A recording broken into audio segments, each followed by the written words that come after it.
인생은 행복해야 합니다. 행복한 인생이 살맛 나는 인생입니다. 모든 인생들이 태어나서부터 이 땅 가운데 숨을 거두는 그 순간까지 모두가 행복을 추구합니다. 그런데 여러분, 행복하기 위해서 우리는 과연 무엇을 해야 하는 것입니까? 지난 토요일에 결혼식 주례를 하였습니다. 선남 선녀가 결혼 주례를 부탁하기 위해서 한 달 여전에 저를 찾아왔습니다. 제가 그분들을 앉혀놓고 두 가지 이야기를 나누었습니다. 첫 번째, 정말 축하한다. 정말 행복하게 살아라. 그들이 만면의 미소를 띠면서 행복을 직감한 듯 마치 이 결혼을 통해서 모든 인생이 행복하게 될 것처럼 환한 미소를 드러내었습니다. 두 번째로 제가 이야기했습니다. 그런데 결혼 생활이 만만치가 않다. 앞으로 생각지 못한 많은 일들이 생길 것이다.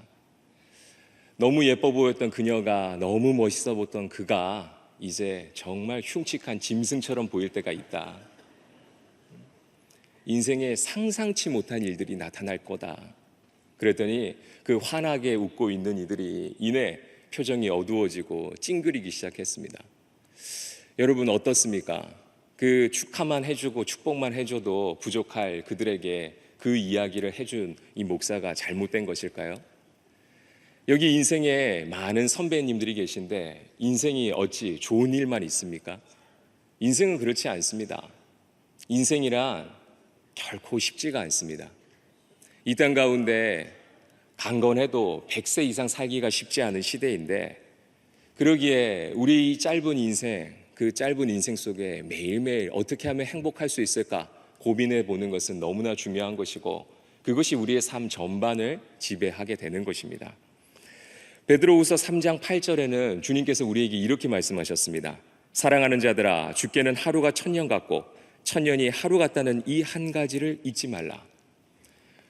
주님 안에는 하루가 1000년 같고 1000년이 하루 같습니다. 그런데 우리의 인생, 아무리 길어도 100년밖에 되지 않는 이 인생은 실은 하루가 1000년 같은 무게를 지니고 살아갑니다. 여러분 그렇지 않습니까? 조그만한 아이도 시험이다, 여러 가지 스트레스로 인해서 매일매일 1000년 같은 무게를 지니고 삽니다. 좋은 대학만 가면 인생이 달라질 거라고 생각했는데 대학만 가면 그뿐입니까? 그렇지 않습니다. 그 다음부터 인생이 또 1000년 같은 무게로 짓누릅니다. 좋은 배우자를 만지면 우리 인생이 행복해집니까? 그렇지 않습니다. 그 다음부터도 1000년 같은 무게가 우리 인생을 짓누릅니다. 노년이면 어떻습니까? 황혼기에 모든 것이 다 좋습니까? 아닙니다. 자손들에 대한 걱정, 인생에 대한 후환으로 인해서 우리는 또다시 그 1000년 같은 무게에 짓눌립니다. 그러므로 우리의 인생이 결코 녹록하지가 않습니다.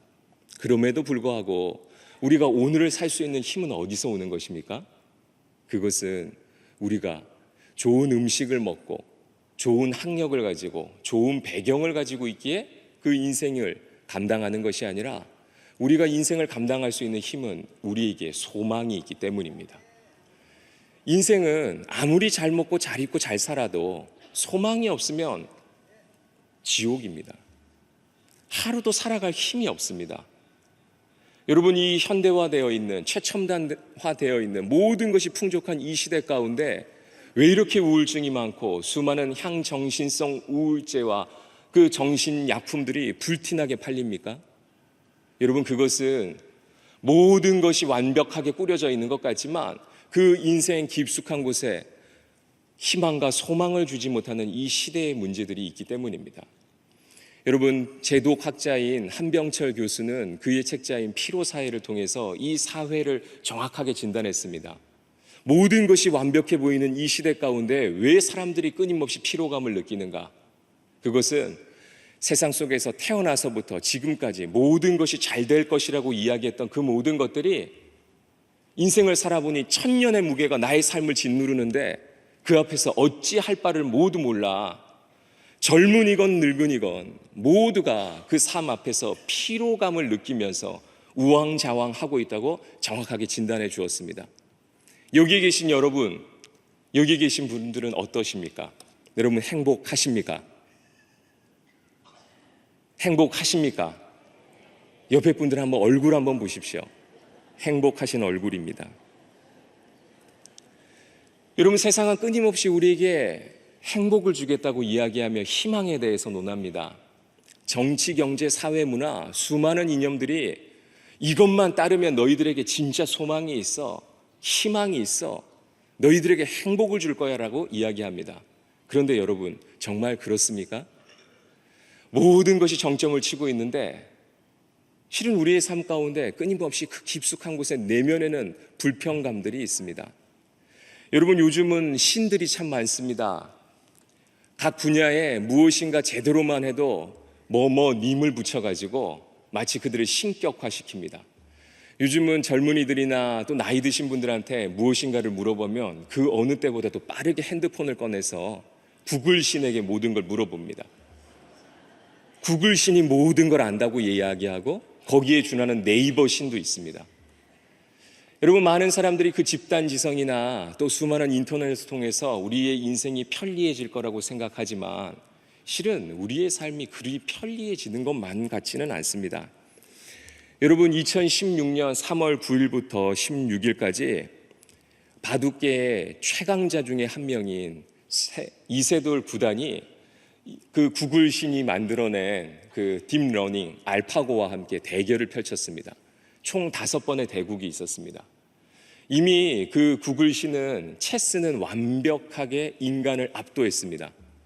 그 수싸움에서 이긴 것이죠. 그러나 수많은 전문가들은 그럼에도 불구하고 바둑 자체는 너무나도 많은 확률의 변수가 있기 때문에 아직까지 그 인간을 따라잡지 못할 거라고 예견을 했습니다. 그러나 뚜껑을 열어보니 인간의 참패였습니다.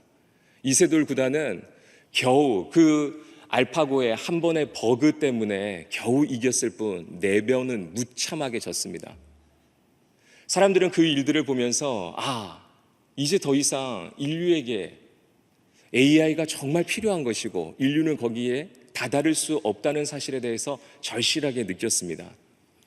그리고 지난 주간에 이세돌 구단은 정말 탁월한 천재였음에도 불구하고 더 이상 바둑돌을 쥐지 않겠다고 은퇴 선언을 내렸습니다.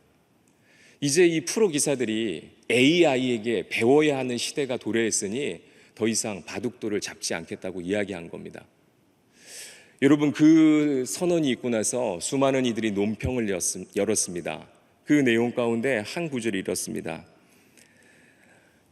바둑은 단순히 이기기 위한 수싸움이 아니라 그 안에 예의와 예술, 인간의 숭고함이 깃들어 있는데 이제 인공지능이 그것을 이룰 수 있는 그 지점에 대해서 이야기한다니 너무나도 가슴이 아프다.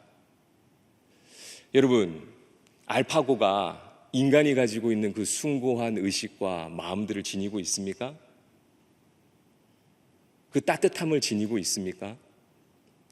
그 알파고는 그저 수싸움에 능해서 수많은 확률들을 더 많이 계산해서 가장 적합한 곳에 돌을 놓을 뿐 결코 사람을 놓치거나 사람의 마음을 헤아려 주지는 않습니다.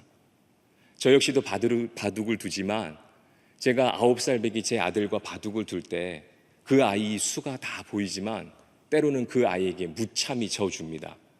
왜 그렇습니까? 아버지이기에 그 아들의 길을 살려주기 위해서 져줍니다. 그러나 알파고가 제 아들과 바둑을 둔다면 봐주겠습니까? 여러분, AI는 그런 것입니다. 기술이 아무리 발전하고 문명이 아무리 발전하지만 인간이 지닐 수 있는 그 고유한 것은 채울 수가 없는 것입니다. 누군가의 꿈을 짓밟는 것은 가능하지만 누군가에게 꿈을 심어주는 것은 인간의 힘과 능력으로는 불가능한 것입니다. 그러기에 우리 모두에게는 희망과 소망이 필요합니다. 특별히 이 교회 울타리 안에 들어온 모든 이들에게 가장 필요한 것은 실은 소망인 것입니다. 여러분, 우리는 믿음을 가지고 있는 종교이지만 믿음은 소망을 향해 달려가야 합니다. 고린도전서 13장 13절 우리가 잘 알고 있는 말씀입니다. 그런즉 믿음, 소망, 사랑 이 세 가지는 항상 있을 것인데 그 중에 제일은 무엇입니까? 사랑입니다. 모든 이들이 고린도전서를 13장을 사랑장이라고 이해합니다. 그런데 분명히 고린도전서 13장 13절에는 이렇게 이야기합니다. 그런즉 믿음, 소망, 사랑 이 세 가지는 항상 있을 것인데. 여러분, 믿음만 가지고 되는 것이 아닙니다. 믿음은 소망을 향하여 나아갈 수 있는 힘을 발휘하는 것입니다. 우리가 믿음을 가지고 있지만 천국에 대한 소망, 주님께서 우리를 바라보시고 있다는 그 소망이 없다면 우리가 하루라도 살 수 있겠습니까? 그 소망이 있어야 우리는 기어이 더 나아가서 사랑할 수 있는 사람들이 됩니다. 하나님이 보고 계시기에 내 옥합을 깨트려서 내 주머니를 털어서 더 많은 사람들을 섬길 수 있는 그 파격적인 사랑이 이루어지는 것입니다. 그저 믿음만 가지고 되는 것이 아니라 믿음은 소망이라는 징검다리를 통해서 한 걸음 더 나아가 사랑까지 향하게 되는 것입니다. 오늘도 많은 분들이 전도를 하시고 또 누군가의 인도를 통해서 이 자리에 오셨습니다. 여러분, 그 일들이 어떻게 일어났습니까? 그 일들이 일어난 건 우리 모두가 믿음을 가지고 한 사람을 봤을 때 그 사람의 지금의 삶은 보잘것없어 보이지만 그 사람 속에 보이는 희망, 소망, 그것을 우리는 발견하고 끊임없는 사랑을 쏟아 그들을 주님의 곁으로 인도하는 것이 하나님의 섭리요, 하나님의 은혜가 아니겠습니까? 그러므로 신자가 갖추어야 할 정말 좋은 덕목은 소망입니다. 여러분, 이 험악한 세상 속에서 우리가 믿음을 가지고 있다는 건 또 다른 형태의 소망을 가지고 있다는 것을 의미하는 것입니다. 여러분, 오늘 본문의 배경은 너무나도 처참한 상황입니다. 하나님의 백성들이 바벨론의 포로로 잡혀갔습니다. 무려 70년이라는 기간 동안 그들은 그 강대국 앞에 짓눌렸습니다. 희망도 소망도 없어 보이는 그들. 그런데 하나님께서 하나님의 말씀으로 이들에게 소망을 주셨습니다. 그 소망이 무엇입니까? 그것은 하나님께서 에레미야에게 미리 그의 입술을 통해서 주셨던 그 말씀. 너희들이 패망하고 바벨론의 포로로 잡혀갈 것이지만 내가 약속한 70년이 지난 다음에 너희를 반드시 예루살렘으로 돌려보낼 것이다. 여러분, 우리의 소망의 근거는 다른 무엇이 아니라 하나님의 말씀인 줄 믿습니다. 여러분, 하나님이 말씀하셨기에 하나님께서는 고레스의 칙령을 통해서 BC 538년에 하나님의 그 때때로 약 5만 명의 사람들을 그 수많은 성전 기물과 함께 그 예루살렘으로 돌려보내는 놀라운 일들이 이루어졌습니다. 거기에 온 사람들을 한번 생각해 보십시오. 무려 70년이라는 어마어마한 세월 동안 포로 생활을 했습니다. 그리고 하나님의 뜻 가운데 이제 자신들이 있었던 그 예루살렘으로 돌아갑니다. 그 5만 명 가운데 어떤 사람들이 선발돼서 왔겠습니까? 단연 믿음이 있는 사람들이었을 겁니다. 그들은 그곳에 와서 처음으로 해야 할 것은 예루살렘 성전을 재건하는 일이었습니다. 예루살렘 성전을 재건하기 위한 강력한 믿음을 가지고 그들이 그곳을 착수하였는데 그곳에 이미 그 터를 잡고 있었던 사마리아인들이 그들이 그 성전을 건축하는 것을 끊임없이 방해하였습니다. 큰 난관에 봉착한 것이죠. 여러분, 신앙은 늘 급물살을 타고 고속도로를 달리고 핑크빛 꽃길을 걷는 것이 아닙니다. 신앙을 가지고 있어도 인생 가운데 끊임없는 요철과 인생의 험로가 펼쳐집니다. 그때 우리가 믿음을 가지고 있지만 소망의 길이 보이지 않아서 때로는 수많은 사람들이 난처한 표정을 지으며 오히려 다시금 세상을 붙잡는 비참한 일들도 생겨납니다. 이 이스라엘 백성들도 그러했습니다. 그들에게 크게 두 가지의 문제에 봉착하게 됐습니다. 첫 번째는 외부적인 공격이었습니다. 사마리아인들이 끊임없이 그 이스라엘 예루살렘 건축을, 그 성전을 건축하는 일을 끊임없이 방해했습니다. 조직적으로 방해할 때 그들 가운데 큰 낙심이 되었습니다. 두 번째 이들에게 장애물은 자신들 내부에서 일어나는 그 불신앙이었습니다. 하나님께서 분명히 그들에게 이스라엘 예루살렘 재건을 약속하셨는데 그들이 그 일들을 할 때마다 막힐 때 이들은 큰 낙심을 경험하게 되었습니다. 그리고 그 조직적으로 사마리아인들이 그 예루살렘 성전을 건축하지 못하게 했을 때 무려 16년이라는 기간 동안 그 예루살렘 성전을 더 이상 세울 수가 없어서 모두가 손 놓고 기다릴 때 이들 가운데는 마음에 큰 낙심이 찾아왔습니다. 그리고 힘겹게 예루살렘 성전을 건축했지만 과거에 보았던 예루살렘 성전보다 더 아름답고 화려하지 않았기에 이들은 그 초라한 예루살렘 성전을 바라보고 더 깊은 낙담에 빠지게 되었습니다. 여러분, 신앙은 우리가 원하고 바라는 대로 이루어지지는 않습니다. 그럼에도 불구하고 우리가 그 길을 뚜벅뚜벅 걸어갈 수 있는 이유는 하나님께서 우리를 부르시고 하나님의 말씀으로 우리의 인생을 세우시기 때문인 것입니다. 그들이 그 예루살렘에서 세우고자 했던 것이 무엇입니까? 그것은 딱 한 가지입니다. 예루살렘 성전이었습니다. 예루살렘 성전. 여러분, 예루살렘 성전은 무엇하는 곳입니까? 예배하는 곳입니다. 예배하는 것. 여러분, 우리의 인생의 목표, 우리의 인생의 소망과 희망이 생겨나는 유일한 방법은 하나님을 예배하는 것입니다. 하나님을 예배할 때 우리는 하나님의 소망을 품게 됩니다. 그런데 이 예배의 제일 중요한 요소가 무엇입니까?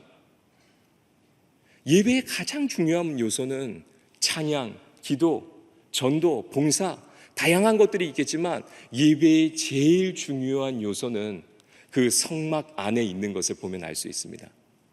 여러분, 하나님께서는 출애굽한 이스라엘 백성을 시내산에 세우시고 그들에게 크게 두 가지 선물을 주셨습니다.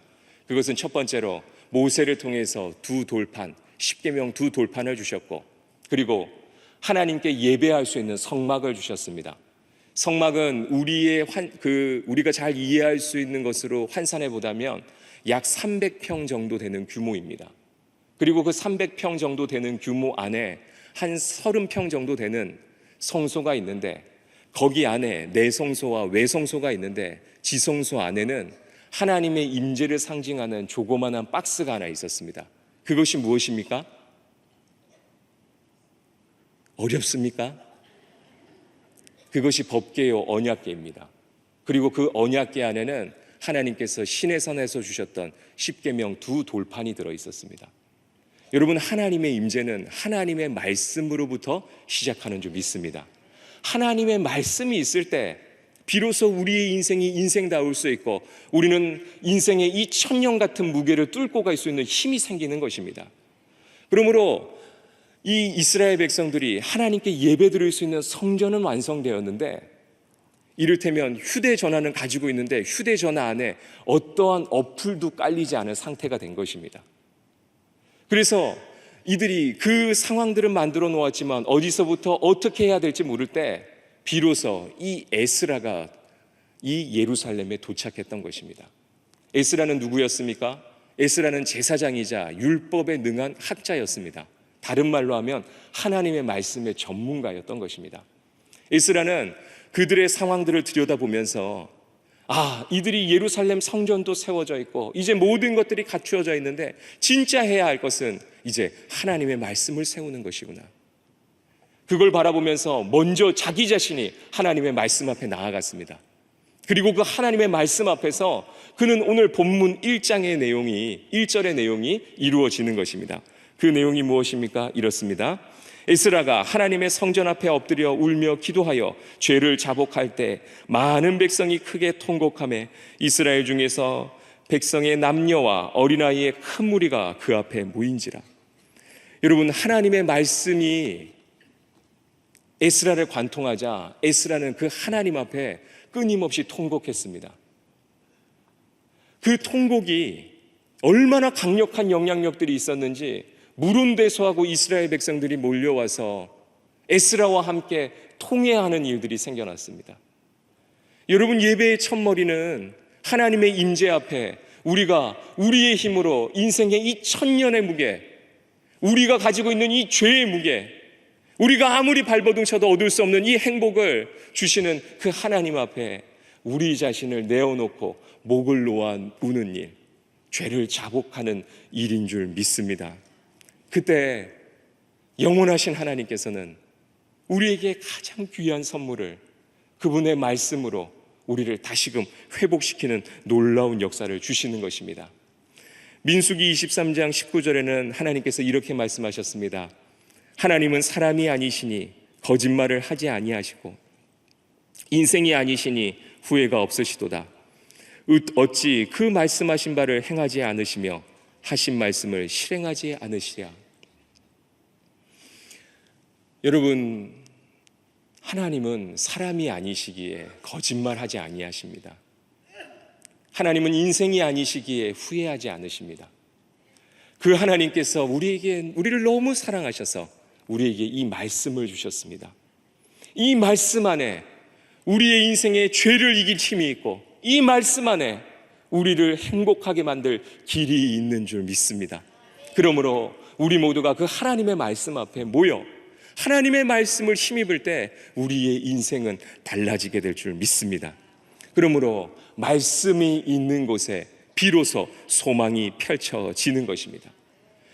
여러분, 그 에스라가 예루살렘에 2차 귀환을 하기 전에 먼저 그곳에 자리 잡았던 그 고레스 칙령에 의해서 왔던 약 5만여 명의 사람들 가운데 제사장과 레위인들, 수많은 신앙 지도자들이 있었습니다.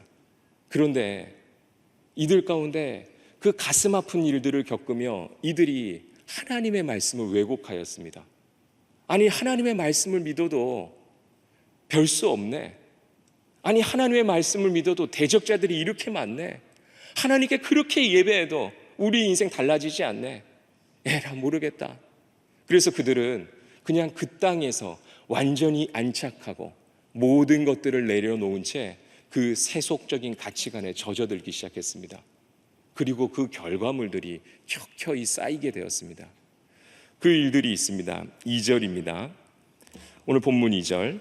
엘람 자손 중 여히엘의 아들 스가냐가 에스라에게 이르되 우리가 우리 하나님께 범죄하여 이 땅 이방 여자를 맞이하여 아내로 삼았으나 이스라엘에게 아직도 소망이 있나니. 여러분, 이 스가냐라는 사람이 무엇이라고 이야기합니까? 이후에 10장 마지막에는 이방 여인을 자신들의 처로 맞이했던 수많은 사람들의 이름이 낱낱이 기록되어 있습니다. 여러분, 하나님의 말씀이 그들을 관통하자 그들 가운데 진정한 소망은 하나님이심을 깨닫게 되었고, 그리고 그들은 자신들이 행했던 말씀대로 살지 못했던 그 수많은 일들을 여과 없이 선포하였습니다. 내가 이방 여인과 통혼하였습니다. 율법이 금하는 그 일을 내가 이루었습니다. 그러나 하나님의 말씀이 있기에 아직도 소망이 있나니 라고 스가냐는 이야기하고 있습니다. 여러분, 우리가 하나님의 말씀을 들었을 때 우리에게 일어나는 일 가운데 한 가지는 우리가 우리의 힘으로 만들어 놓았던 그 수많은 실수들을 보게 됩니다. 죄의 결과물들을 보게 되는 것이죠. 여러분, 이 세상이 우리에게 희망을 준다고 이야기하지만 우리가 하나님의 말씀을 받고 보면 이 세상이 이야기하는 것들은 잠깐 저 해운대 바다에 머물렀다 사라져버리는 모래성과 같고 파도처럼 사라진다는 사실을 우리는 조금만 시간이 지나도 다 알 수 있습니다. 그것을 분별할 수 있는 능력이 생겨나는 것이죠. 그래서 그 세상의 것들에 소망을 두지 않습니다. 그리고 과거 내가 그 세상이 주었던 달콤했던 유혹 앞에 어질러 놓아놨던 그 수많은 죄의 결과물들에 대해 우리는 냉정하게 들여다볼 수 있는 힘이 생기는 것입니다. 예수님께서 예수님의 제자들을 찾아다니셨습니다. 누가복음 5장에는 예수님께서 새벽이 맞도록 그물질하였으나 아무것도 잡지 못했던 예수님의 제자들을 찾아가서 말씀하십니다. 얘들아, 깊은 곳에 가서 그물을 내려라. 목소에 불과했던 그분이 이야기하는 그 이야기에 평생 그 갈릴리 바다에서 잔뼈가 굵었던 그들이 그 권위에 짓눌려서 새벽에 나아가서 그물을 내립니다. 그리고 그 그물이 터질 듯하게 만선의 기쁨을 찾습니다. 행복이 찾아왔는데 그들이 하는 이야기는 우리가 상상한 것과 다릅니다. 누가복음 5장 8절에 시몬 베드로가 이렇게 이야기합니다.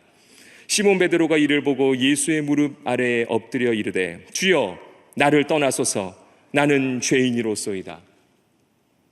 여러분, 주님의 말씀을 품은 자들, 하나님의 그 소망의 소식이 증거된 자들은 모두가 다 같이 우리는 죄인이라는 사실을 깨닫고 나의 죄 때문에 괴로워하면서 주님을 볼 낯이 없습니다. 그러나 그때부터 우리에게 소망의 역사가 피어오르는 줄 믿습니다. 여러분, 오늘 이 스가냐라는 그 사람, 자신의 수치 아닙니까? 부끄러움 아닙니까? 그러나 그는 2절 말미에 아직도 소망이 있나니라며 그 상황 가운데 모든 사람들을 향하여, 에스라를 향하여, 거기 있는 만백성을 향하여 아직도 우리에게 소망이 있다라고 이야기합니다. 여러분, 말씀을 품은 자들은 아무리 어렵고 힘겨워도, 내가 내 생사를 잘라내는 그 어려운 일이 있어도 우리 가운데 소망이 피어오르는 줄 믿습니다. 그때 우리 가운데는 이 소망의 역사가 새롭게 움트기 시작합니다. 그 움트는 태도가 무엇입니까? 말씀을 가진 사람들은 반드시 한 걸음 더 나아가서 가지는 태도가 있습니다. 그것은 순종의 삶입니다. 말씀을 가진 모든 사람들은 순종하기에 이르렀습니다. 예수님께서 제자들을 향하여 너희는 나를 따라오라 했을 때 그 누구도 거기에 저항하지 않았습니다. 자신들의 삶의 자리를 다 뒤로 한 채 그들은 그 주님을 따라 나섰습니다. 그들은 그것이 행복인 줄 알았습니다. 그렇다고 해서 여러분 오해하지 마십시오. 주님을 만난다고 모두가 전도자가 된다든지 교회에서만 살아야 한다든지 또 선교사가 돼야 한다는 그런 내용이 아닙니다. 마음 놓으십시오. 여러분들의 얼굴이 너무 긴장하고 있어서 주님은 여러분을 그렇게 부르시지 않았습니다. 우리가 똑같은 그물질을 해도, 똑같은 주방에서 가족들을 위해 밥을 준비해도, 일터로 똑같이 나가도 과거와는 달리 과거에는 나만을 위해서, 먹고 살기 위해서 어부 일을 하고 물고기를 잡았다면 이제는 더 많은 사람들을 살리기 위해서 그 일들을 하는 것입니다. 그것이 하나님께서 우리에게 요구하는 것이요, 그것이 하나님께서 우리에게 진정한 소망으로 주신 일인 것입니다. 그래서 말씀은 우리에게 반드시 대가 지불을 요구합니다. 여러분, 우리가 복음을 증거할 때 복음이 기쁜 소식이라고 이야기하면서 마치 그저 프리패스처럼, 공짜 선물인 것처럼 이야기할 때가 종종 있습니다. 누군가에게 그것을 이해시키기 위해서, 정당화시키기 위해서, 쉽게 설명하기 위해서 예를 들어서 이야기하는 것이지만 실은 그건 굉장히 왜곡된 표현입니다. 여러분, 우리가 받아들인 이 하나님의 복음은 길거리에서 나누어주는 그러한 형태의 무료 조그만한 선물이 아닙니다. 길거리에서 아무렇게나 나누어주는 그 무료 선물을 누구도 귀하게 여길 사람은 없습니다. 그러나 하나님이 주신 이 복음은 길에서 나누어주는 그런 조그만한 무료 선물이 아니라 하나님께서 자신의 아들을 내어주시면서 우리를 얻어낸 하나님의 놀라운 선물이요, 우리의 인생을 바꾸어 놓는 유일한 길인 줄 믿습니다.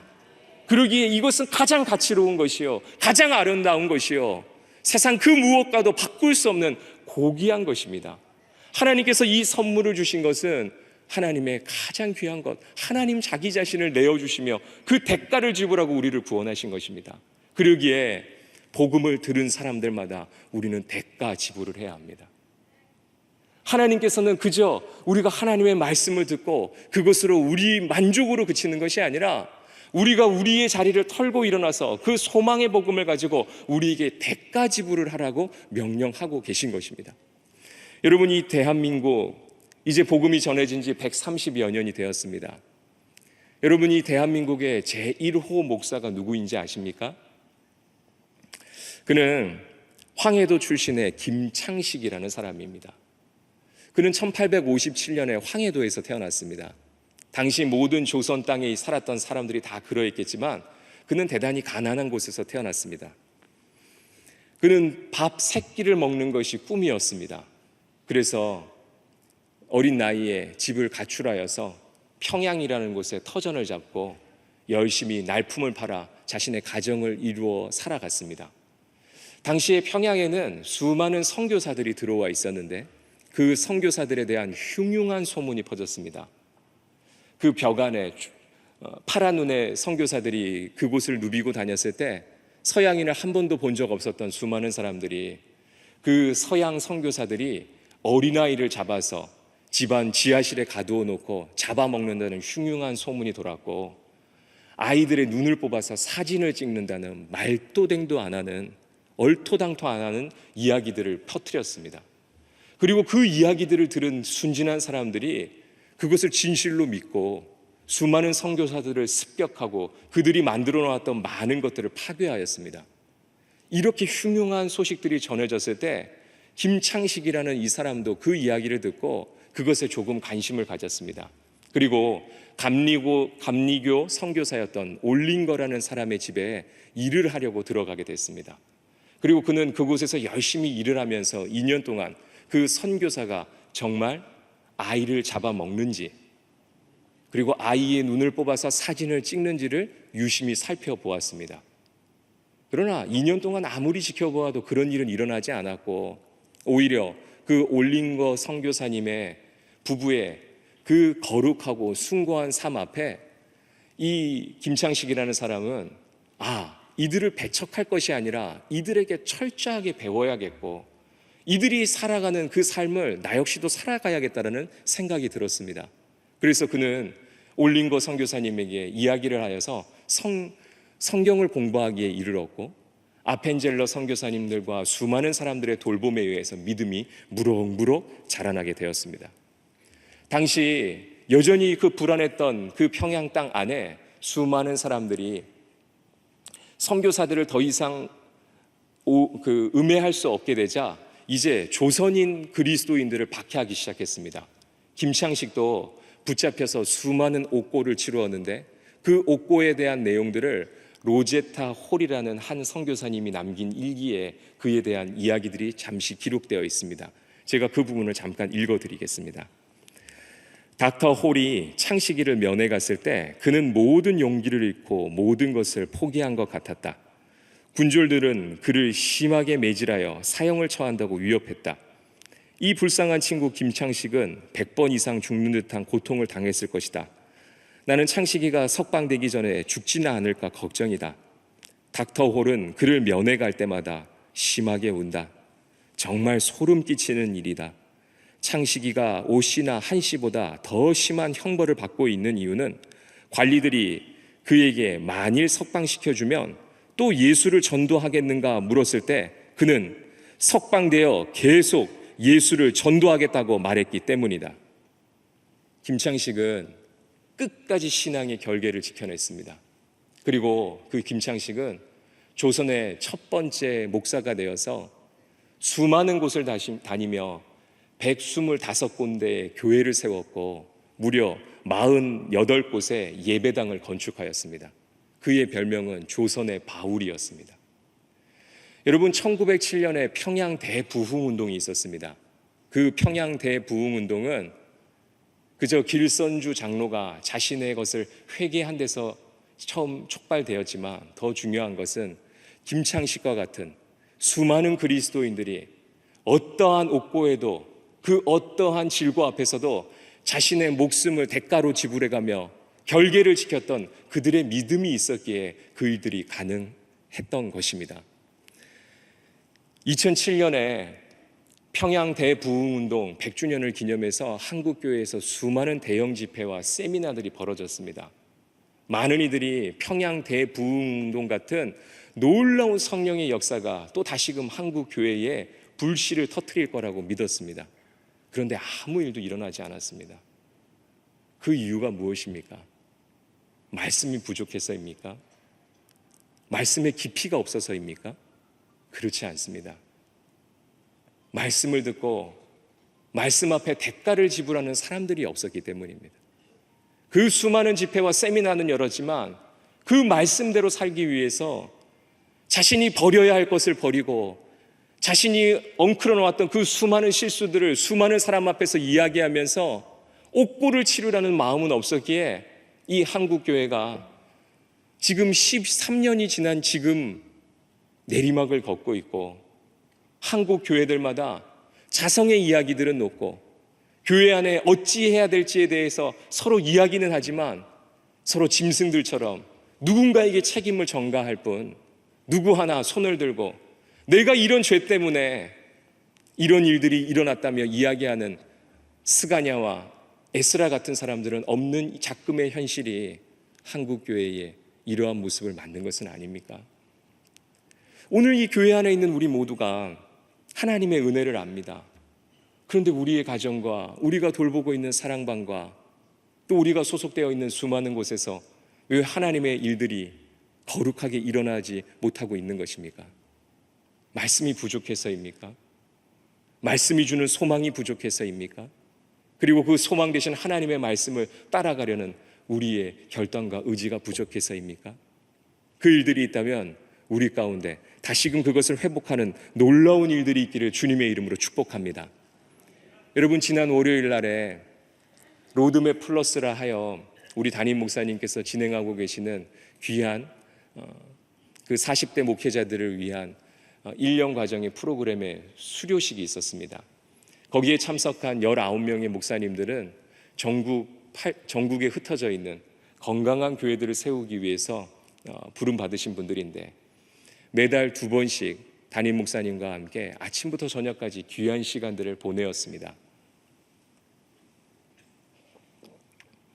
그리고 그분들이 이제 1년간의 과정을 마치고 이제 수료하는 시간을 가졌습니다. 그때 그분들이 이러한 소감들을 이야기해 주셨습니다. 목회가 너무나도 힘들어서 소망을 발견하지 못했는데 이 귀한 섬김과 사랑을 받고 다시금 복음의 그 능력을 깨달아서 열심히 목회하겠다. 또한 이런 이야기도 들려주었습니다. 너무나도 힘든 상황 앞에 그저 그리고 내 교회, 나의 것만 생각했는데 이것이 복음이 아니라 수영로 교회와 이규현 목사님께서 매 순간마다 교단과 교파를 초월해서 우리를 섬겨주는 그 모습 앞에 우리는 깊이 감동했고, 우리 역시도 우리의 지역으로 돌아가서 내 주변 지역에 있는 교회들을 섬기고 내 지역을 살리고, 또 더 나아가서 한국 교회를 살리기 위해서 우리 역시도 자그마한 보탬이 되도록 노력하겠다고 이야기했습니다. 여러분, 우리의 소망이 어디에 있는 것입니까? 그저 나 혼자 잘 되면 그것으로 끝입니까? 그것이 아닙니다. 하나님께서 우리에게 원하시는 것은 땅끝까지 이르러 주님의 제자가 되는 것, 더 많은 사람을 살려내는 것, 내가 잡은 물고기로 내 배만 채우고 내 자식의 배만 채우는 것이 아니라 굶주려 가는 수많은 사람들을 먹여 살리고 그들을 통해서 다시금 소망을 발견하게 하는 것, 이것이 우리 하나님께서 우리에게 원하고 요구하는 것인 것입니다. 여러분, 우리는 오늘도 천년의 무게가 우리를 짓누릅니다. 우리 저마다 인생의 그 무게 앞에 어찌할 바를 모릅니다. 그러나 우리의 인생의 가장 좋은 버팀돌은 하나님의 말씀인 줄 믿습니다. 그리고 그 말씀이 주는 하나님의 소망인 줄 믿습니다. 그 소망을 발견한 사람들만이 매 순간마다 우리가 버려야 할 것을 버리고 붙들 것을 붙들면서 영원한 그 소망의 길을 걸어가는 것입니다. 여기 계신 귀한 분들이 주님의 은혜 안에서 매 순간마다 하나님이 주시는 그 소망 속에 아직도 나에게 소망이 있다고 이야기할 수 있는, 아직도 이 땅에 소망이 있다고 이야기할 수 있는 주님의 사람들이 되시기를 주님의 이름으로 축복합니다. 로마서 8장 32절에는 우리에게 주님께서 이렇게 말씀하셨습니다. 자기 아들을 아끼지 아니하시고 우리 모든 사람을 위하여 내주신 이가 어찌 그 아들과 함께 모든 것을 우리에게 주시지 아니하겠느냐. 주님께서 이 땅 가운데 오셨습니다. 그리고 우리를 살리셨습니다. 그리고 오늘도 우리를 부르십니다. 주님께서 우리의 소망이 되시는 줄 믿습니다.